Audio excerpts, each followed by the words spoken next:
ফুলকি ধারাবাহিকের আপডেট নিয়ে চলে এসেছি। তো ভিডিওটিতে একটি লাইক দিয়ে দেখতে থাকুন। আমরা দেখতে চলেছি ফুলকি নিজে সেজে এসে রোহিতের দরজায় নক করতে থাকে। রোহিত দরজা খুললে ফুলকিকে দেখে অবাক হয়ে যায়। তখন ফুলকি বলে, দাদা দিদিকে কিরকম ইউনিকভাবে বরণ করলো, আর তাদের ফুলসজ্জা হলো আর আমাদেরও আজ ফুলসজ্জা হবে। এইভাবে চিৎকার করতে থাকলে রোহিত ফুলকির মুখ চেপে ধরে, আর সে তখন একটি মোমবাতি জ্বালিয়ে তার হাতে পাউডারের ডিব্বা নিয়ে দরজার কাছে এসে ফুলকির সামনে মোমবাতি ঘুরিয়ে বলে, বরণ হলো।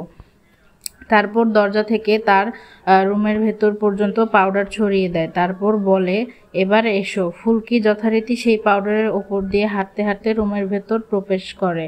তারপর দেখা যায় কিছুটা গিয়ে এসে পড়ে যেতে থাকে আর রোহিত ধরে নেয়। তারপর ফুলকি গিয়ে বিছানার উপর বসে আর রোহিত এগুলো পরিষ্কার করে এসে বলে, কি হলো, এবার ঘুমিয়ে পড়ো। তখন ফুলকি বলে, না। এইভাবে জেদ করতে থাকলে রোহিত তাকে আইসক্রিম এনে দেয়। ফুলকি তাতেও না মেনে চিৎকার করতে থাকে, তাহলে ললিপপ এনে দেয়। তারপর সে রেগে উঠে রোহিত রেগে গিয়ে ফুলকিকে ধরে চুমু খেয়ে নেয়। তারপর ফুলকি রোহিতকে জড়িয়ে ধরলেই ফুলকি ভাবনার জগতে চলে যায়।